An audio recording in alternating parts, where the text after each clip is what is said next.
একটা ফুল বাগানে অনেকগুলো প্রজাপতি ফুলে ফুলে উড়ে বেড়াচ্ছিল। প্রজাপতিদের পাখা হলুদ, লাল, নীল, সবুজ, বেগুনি আরও অনেক রঙে রঙিন।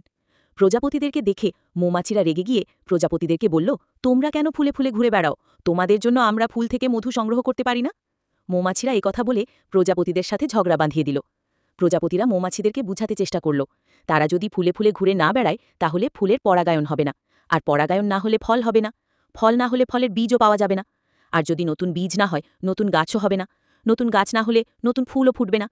মৌমাছিরা প্রজাপতিদের এই কথা বিশ্বাস করল না। মৌমাছিরা ভেবেছিল প্রজাপতিরাও তাদের মতো ফুল থেকে মধু সংগ্রহ করে, তাই তারা বলল, দরকার নাই তোমাদের ফুলে ফুলে ছুটে বেড়ানো। মৌমাছিদের কথায় প্রজাপতিরা কষ্ট পেয়ে ফুলে ফুলে ঘুরে বেড়ানো বন্ধ করে দিল। কিছুদিনের মধ্যে দেখা গেল বাগানে নতুন গাছ হচ্ছে না, তাই নতুন ফুলও ফুটছে না। মৌমাছি মধু সংগ্রহ করতে গিয়ে দেখে বাগানে কোনো নতুন ফুল ফোটেনি। তখন মৌমাছিরা তাদের ভুল বুঝতে পেরে প্রজাপতিদের কাছে গিয়ে বলল, ভাই তোমরা আমাদের ক্ষমা করে দাও। মৌমাছির এ কথা শুনে প্রজাপতি মৌমাছিকে ক্ষমা করে দিয়ে ফুলে ফুলে ছুটে বেড়ানো শুরু করে দিল।